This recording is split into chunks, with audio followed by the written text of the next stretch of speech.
সম্মানিত হাজিরিন, লম্বা কথা বলার সুযোগ নাই। আল্লাহর মহান ওলি আলা হযরত ইমাম মুহাম্মদ রেজা ফাজিলে বেরলভী রহমাতুল্লাহ আলাইহি নিজের জ্ঞানের দ্বারা, কলমের দ্বারা, জুবানের দ্বারা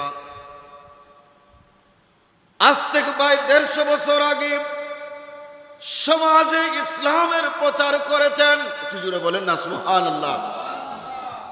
পাশাপাশি ইসলামের উপর যে সমস্ত আঘাত এসেছে আল্লাহর এই মহান ওলি জুবানের দ্বারা, ওয়াজের দ্বারা, লিখুনির দ্বারা আল্লাহর এই মহান ওলি প্রতিবাদ করেছেন। জুড়ে বলুন সুবহানাল্লাহ। শুধু তাই না, উনি ছিলেন আমার নবীর বড় একজন আশিক। আল্লাহর নবীর শানে তিনি অনেক নাত কসিদা লিখতেন। শুধু একটা কসিদার কথা বলে আমি আপনাদের কাছ থেকে বিদায় নিব, শেষ করে দিব। কারণ আল্লাহ আমাদেরকে আখিরি জামানার নবীর উম্মত করেছেন। আমাদের নবী শ্রেষ্ঠ নবী, সেরা নবী। জুড়ে বলুন সুবহানাল্লাহ। যেই নবীর উম্মত হওয়ার জন্য পূর্বের নবীরা আল্লাহর কাছে দরখাস্ত দিয়েছিলেন যে আল্লাহ আমাদেরকে নবী না বানাইয়া আখিরি জামানার নবীর উম্মত যদি বানাইতা আমরা আমাদেরকে দামি মনে করতাম। জবান খুলে বড় করে বলেন সুবহানাল্লাহ। এটা আমরা খুশনসিব, ভাগ্যবান, বিনা দরখাস্তে আল্লাহ আমরা রে দয়াল নবীর উম্মত করছেন। সবাই পড়ি আলহামদুলিল্লাহ। সম্মানিত হাজিরিন, সে আল্লাহর প্রিয় নবীর একটা অভ্যাস ছিল, আদত ছিল।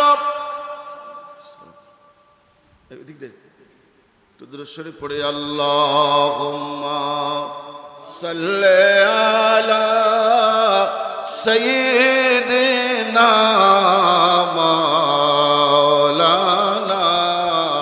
মুহাম্মাদ ওয়া আলা আলি সাইয়্যিদিনা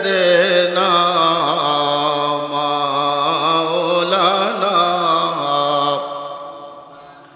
দেখতে যদি চরে আশিক নবীজির বাড়ি মদিনা, যাইতে যদি চরে আশিক নবীজির বাড়ি মদিনা, প্রাণ ভরিয়া পর দুরূদ, প্রাণ ভরিয়া পর দুরূদ, হইয়া নবীজির দেওয়ানা।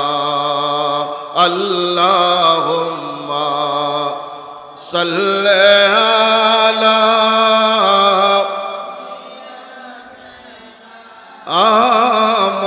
মাওলানা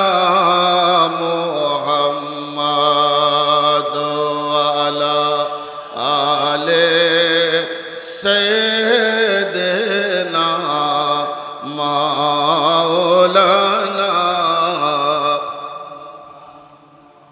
সম্মানিত হাজিরিন, আল্লাহর প্যারা নবী রাসূল আরবী সাল্লাল্লাহু আলাইহি ওয়াসাল্লামের একটি অভ্যাস ছিল, কেউ যদি কোনো সময় আল্লাহর প্যারা নবীর কাছে এসে কোনো কিছু চাইতো, আল্লাহর রাসূল সাল্লাল্লাহু আলাইহি ওয়াসাল্লাম 63 বছর জিন্দেগিতে কোনোদিন আল্লাহর রাসূল নাই বলে কাউকে বিদায় দেন নাই। জুড়ে বলুন সুবহানাল্লাহ। নাই এটা বলেন নাই, পারবো না এটা বলেন নাই, দিতে পারবো না এটা বলেন নাই। এই কারণে একটা মানুষ যখন আরেকটা মানুষের কাছে কিছু চায়, এমনি চায় না, বিপদে পড়ই, তাইলে আমরা উচিত কি তার সাথে একটা বুঝে নিয়ে ভালো আচরণ করা, পারলে তারা কিছু দেওয়া, আর না পারলে অন্তত সুন্দর কথা দিয়ে তারা কি করা, বিদায় করা। আল্লাহর প্যারা নবী রাসূল আরবী সাল্লাল্লাহু আলাইহি সাল্লাম একদিন মসজিদে নববীর মজলিসে বসে আছেন, হাজার সাহাবায়ে কেরামের সামনে আমার প্যারা রাসূল সাল্লাল্লাহু আলাইহি সাল্লাম আলোচনা করতেছেন, ওয়াজ করতেছেন। জবান খুলে বড় করে বলেন সুবহানাল্লাহ। সাহাবায়ে কেরাম আল্লাহর প্যারা নবী সাল্লাল্লাহু আলাইহি ওয়াসাল্লামের মজলিসে বসে বসে আলোচনা শুনতেছিলেন। ঠিক ওই সময়ে আল্লাহর নবীর খেদমতে একজন মহিলা সাহাবী, জুড়ে বলুন সুবহানাল্লাহ। মা বোনরা যারা শুনছেন একটু মনোযোগ। আল্লাহর নবীর যেরকম পুরুষ সাহাবী উম্মত ছিল, আল্লাহর প্যার রসুলের মহিলা উম্মত এবং সাহাবী ছিলেন, জুড়ে বলুন সুবহানাল্লাহ। একজন মহিলা সাহাবী আল্লাহর প্যারা নবীর জন্য একটা নতুন চাদর, একটু জোরে বলেন না সুবহানাল্লাহ। চাদরটা কি? নতুন। আল্লাহর প্যারা রাসূল সাল্লাল্লাহু আলাইহি ওয়াসাল্লামের জন্য একটা নতুন চাদর আনলেন। হযরতে সাহাল ইবনে সাদ রাদিয়াল্লাহু তাআলা আনহু বলেন, আমি লোকদেরকে জিজ্ঞেস করলাম, উপস্থিত যে সমস্ত সাহাবারা ছিলেন তাদেরকে জিজ্ঞেস করলাম, এ আমার সম্প্রদায়েরা, তোমরা কি চাদর কি জিনিস চিনো? জুড়ে বলুন না সুবহানাল্লাহ। তারা বললেন, হ্যাঁ, চাদর তো চাদর, যেটা আমরা পরিধান করি। চাদর তো না চিনার কথা নয়, চাদর তো আমরা চিনি, আমরা ব্যবহার করি। চাদর তো চাদরই। হযরতে সাহাল বললেন, না, এই চাদর অন্য চাদরের মতো নয়। একটু জুড়ে বলেন না সুবহানাল্লাহ। এই চাদরের বৈশিষ্ট্য হলো, কোন চাদর, এই যে এইটা একটা চাদর, আবার কিছু চাদর আছে এই যে এই চাদরের নিচে কি লাগানো, সুতা লাগানো, জাজর লাগানো। ওই মহিলা সাহাবী আল্লাহর নবীর খেদমতে যেই চাদর কানা পেশ করেছিলেন, হযরতে সাল ইবনে সাদ রাদিয়াল্লাহু তাআলা আনহু বলেন, ওই চাদরের নিচে ঝোলর বা জাজর সুতা দিয়ে লাগানো ছিল, বড় দামি এবং সুন্দর। জুড়ে বলুন সুবহানাল্লাহ। আল্লাহর প্যারা নবী সাল্লাল্লাহু আলাইহি ওয়াসাল্লামের ওই আশিকা উম্মত সাহাবা, মহিলা সাহাবী আরজ করলেন, ইয়া রাসূলুল্লাহ, ইয়া হাবিবাল্লাহ, এই চাদর কানা আমি আপনাকে পরিধান করার জন্য হাদিয়া করলাম, দান করলাম। জুড়ে বলুন সুবহানাল্লাহ। আল্লাহর রাসূল সাল্লাল্লাহু আলাইহি ওয়াসাল্লাম فأخذها النبي صلى الله عليه وسلم محتاجا إليها। আল্লাহর প্যারা রাসূল এই চাদরটা এমন ভাবে নিছেন, খেয়াল করেন, যে এই চাদরটা রাসূলুল্লাহর খুব দরকার। সুবহানাল্লাহ জুড়ে বলেন, চাদরটা কি খুব বেশি দরকার। আল্লাহর প্যারা রাসূল সাল্লাল্লাহু আলাইহি ওয়াসাল্লাম সেই চাদর শরীফ কানা নিলেন। নেওয়ার পরে আল্লাহর প্যারা রাসূল সাল্লাল্লাহু আলাইহি ওয়াসাল্লাম মসজিদ থেকে উঠে নিজের হুজরা শরীফে গেলেন। যে আল্লাহর প্যারা রাসূল পুরাতন একটা চাদর ছিল, সেটা খুলে ফেললেন। নতুন চাদরখানা গায়ে দিয়ে আল্লাহর প্যারা রাসূল সাল্লাল্লাহু আলাইহি ওয়াসাল্লাম আবার সাহাবায়ে কেরামের সামনে এসে বসে গেলেন। জুড়ে বলুন সুবহানাল্লাহ। নতুন চাদর এত সুন্দর, আর রাসূল তো এমনি সুন্দর আসলাম। রাসূল সাল্লাল্লাহু আলাইহি ওয়াসাল্লাম এমনি কি আছিলেন? সুন্দর, এত সুন্দর যে রাসূলুল্লাহর চেহারার দিকে তাকাইলে মানুষ খাওয়ার কথা ভুলে যেত। মানুষ এই চেহারা দেখতে দেখে দেখে নিজের জান কুরবান করে দিছে, এত সুন্দর রাসূল আছে। সম্মানিত হাজিরিন, ওই সময় একজন সাহাবা আল্লাহর নবীর সামনে দাঁড়িয়ে বললেন, ইয়া রাসূলুল্লাহ, যে চাদরখানা আপনি গায়ে দিয়েছেন চাদরটা বড় সুন্দর, আমার বড় পছন্দ হয়েছে, মেহেরবানি করে এই চাদরখানা আপনি আমাকে দিয়ে দেন। জুড়ে বলুন সুবহানাল্লাহ। ঘটনা বুঝতেছেন? নতুন চাদর শুধুমাত্র গায়ে দিয়ে বসতেন।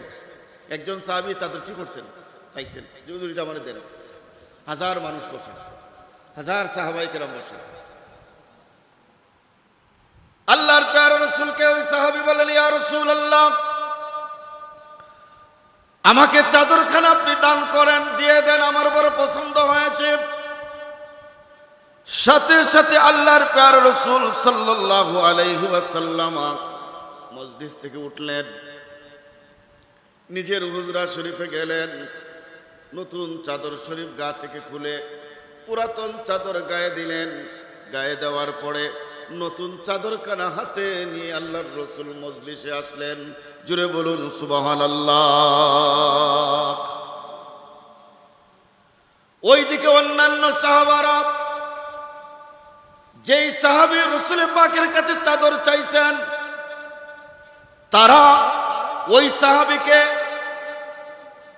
যার যার মতো করে বলতেছেন যে তোমার কি আল্লাহর নবীর এই চাদর বড় দরকার, তুমি নিজে দেখছো, এরপরও তুমি কেন এই চাদর খুঁজলে?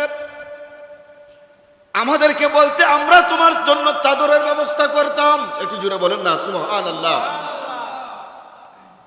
সম্মানিত হাজিরিন, হুজুর করিম সাল্লাল্লাহু আলাইহি ওয়াসাল্লাম সেই চাদরখানা হাতে নিয়ে ডাক দিলেন, ও আমার প্রশ্নকারী সাহাবী, তুমি কোথায়?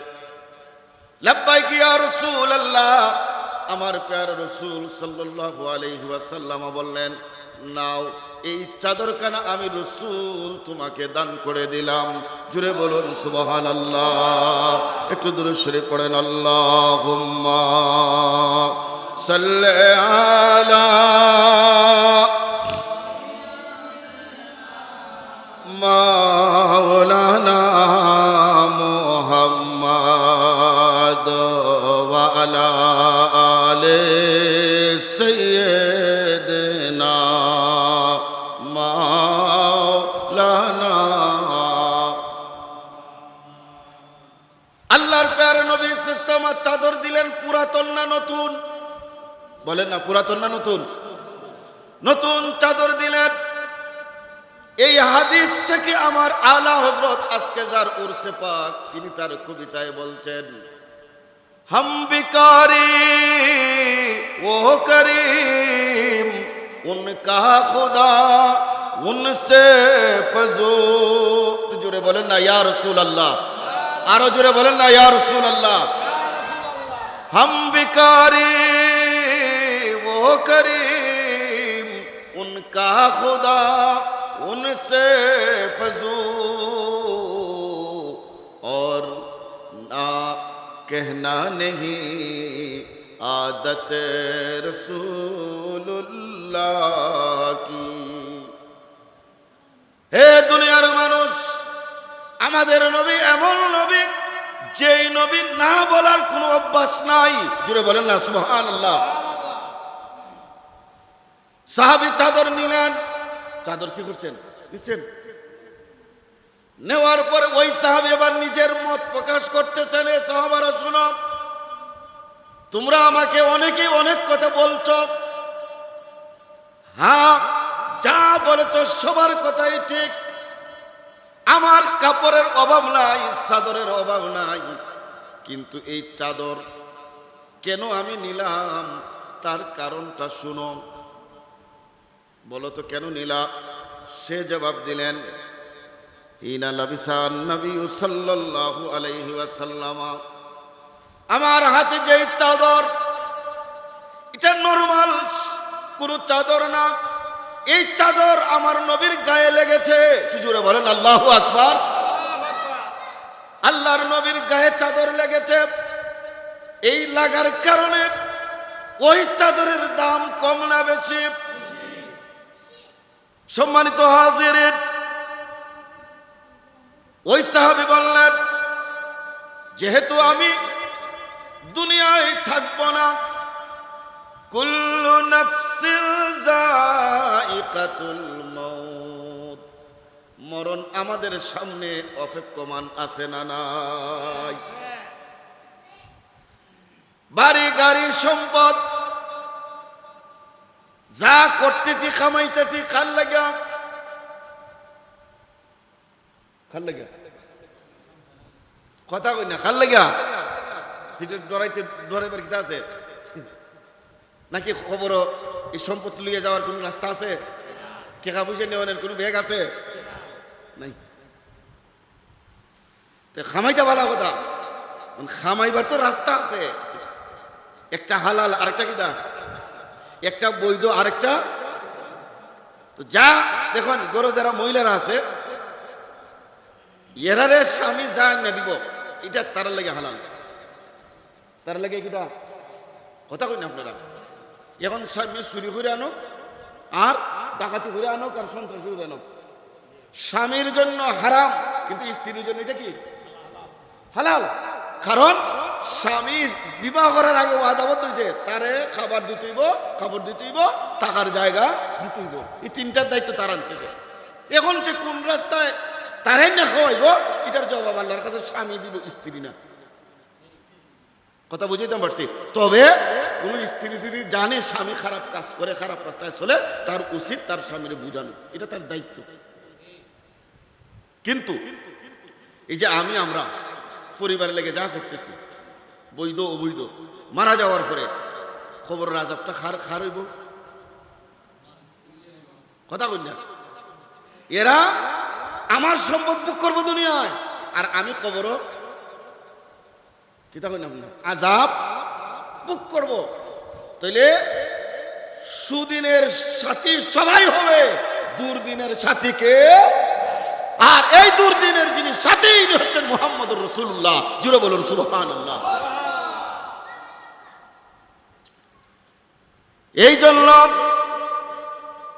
আলা হযরত বলেছেন, কোন দেতা হে দেনে কো মো चाहिए, देने वाला है सच्चा हमारा नबी, सबसे औला वाला हमारा नबी, सबसे बाला वाला हमारा। সম্মানিত হাজিরিন, ওই সাহাবী আরজ করতেছেন, বলতেছেন, আমার ভাইরা শুনো, আমি তো দুনিয়ায় থাকবো না, একদিন মারা যাব। মারা যাওয়ার পর আমাকে তোমরা গোসল দিবা, বাজারের কাপড় দিয়ে আমারে কাপড় দিয়া কাফন দিবা, জানাজা দিয়া কবরে রাখবা। যে এই কবর কারো জন্য জাহান্নামের টুকরা, আবার কারো জন্য জান্নাতের বাগান। জুড়ে বলুন সুবহানাল্লাহ। এ আমার সাহাবাইরা, ভাইরা শুনো, এই যে চাদর আমি কেন নিলাম? এই চাদর তো আমার প্রয়োজন নাই, কিন্তু এই চাদর আমার শেষ বিদায়ের সাথী। যেদিন আমি মারা যাব, আমার শরীরে আমার দয়ালের, আমার মুর্শিদের, আমার নবীর চাদরখানা আমার গায়ে লাগায়া দিবা কাফন হিসাবে। আমার বিশ্বাস, নবীর চাদর যদি আমার গায়ে থাকে, আমার কবরে আযাব হবে না, আমার কবরটা জান্নাতের বাগান হবে। আরো জোরে বলুন না ইয়া রাসূলুল্লাহ। अर्श हक है मुस्नद रिफात रसूलुल्लाह की, अर्श हक है मुस्नद रिफात रसूलुल्लाह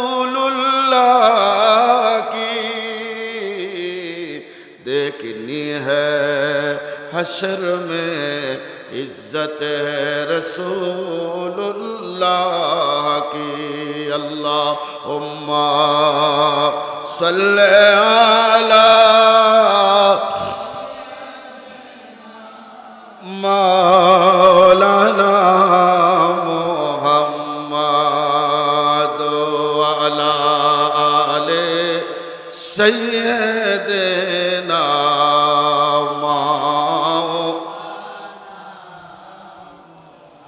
সম্মানিত হাজিরিন, এইভাবে আমার আলা হযরত আসিমুল বরকত ইমামে আহলে সুন্নাত মুজাদ্দিদে দ্বীন ও মিল্লাত ইমাম আহমদ রেজা ফাজিলে বেরলভী রাহমাতুল্লাহ আলাইহি আমার নবীর শানে শত শত নাতে রাসূল লিখেছেন। জুড়ে বলুন সুবহানাল্লাহ। শেষ। একবার উনি হজে গেছেন। কোথায় গেছেন? হজে যাইতেছেন ওনার আম্মার সাথে। ওনার আম্মা ওই সময়ে ওনারা হজে গেছেন পানির জাহাজে। কিসে? জাহাজ দ্বারা, বিমানে না। তো জাহাজে যখন উঠছেন, জাহাজ চলছে। একদিন, দুই দিন, এক সপ্তাহ, হঠাৎ করে একদিন সাগরের মধ্যে এমন ঝড়, হাজার হাজার হুজ্জাজে কেরাম ভয়ে আতঙ্কিত হয়ে আল্লাহ আল্লাহ জিকির করতেছেন, কেউ কলমা পড়তেছেন। ইমাম আহমদ রেজা ফাজিলে বেরলভী রহমাতুল্লাহ আলাইহির আম্মা জান বলেন, বেটা মনে হয় পরিবেশ ভালো না, আমরা তো মারা যাব, এত ঢেউ, এত ঝড় তুফান, তুমি প্রস্তুতি নাও মৃত্যুর জন্য। সুবহানাল্লাহ জুড়ে বলেন, আরো জুড়ে বলেন না। আজকে যার উরুস, ওনার আম্মা ওনাকে বলতেছে যে বেটা জান বাঁচানো যাবে না, সাগর তো, কাজে মরা ছাড়া আমাদের কোনো। আল্লাহর ওয়ালি আহমদ রাজা ফাজিলে বলেন যে মা, না না, আল্লাহ তাআলার কসম করে আমি বলতেছি আমাদের জাহাজের কোনো ক্ষতি হবে না। জুড়ে বলুন সুবহানাল্লাহ। কোনো ক্ষতি হবে না। মা বলতেছে বেটা কি বলো,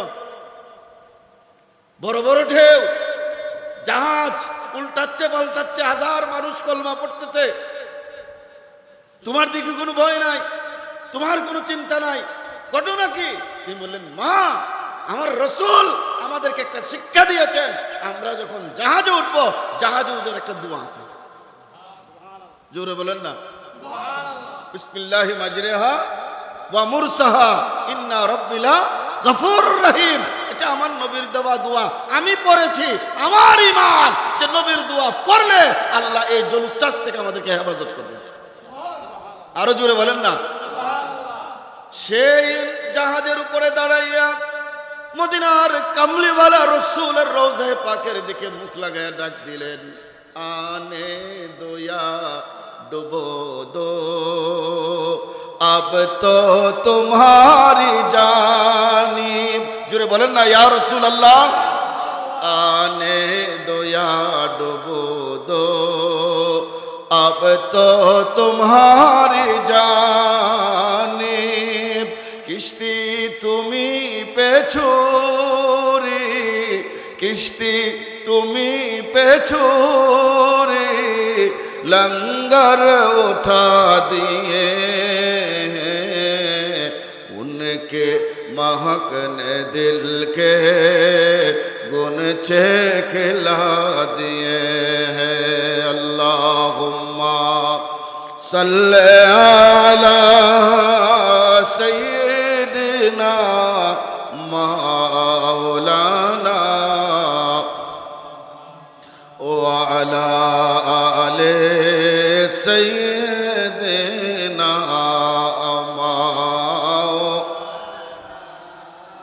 अल्लाह अल्लाह अल्लाह ला इलाहा इल्ला हो अमर अल्लाह अल्लाह हो ला इलाहा गोनागारेर गोना जोरे दुरूदे आपो गुनाहगारेर गुनाह जोरे दुरूदे आपो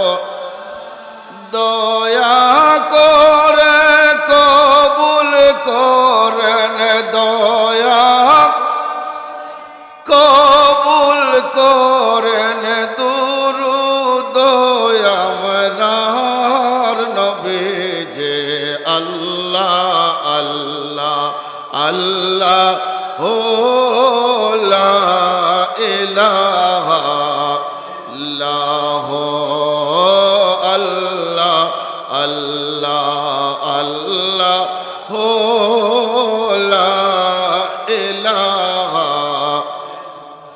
মতের তুফান আসবে যখন নবী গো আমরার মতের তুফান আসবে যখন নবী গো আমর দেখা দিয়া বাঁচাইয়া দেখা দিয়া ইমান আমরার নবে যে আল্লাহ আল্লাহ হো লা ইলাহা ইল্লাল্লাহ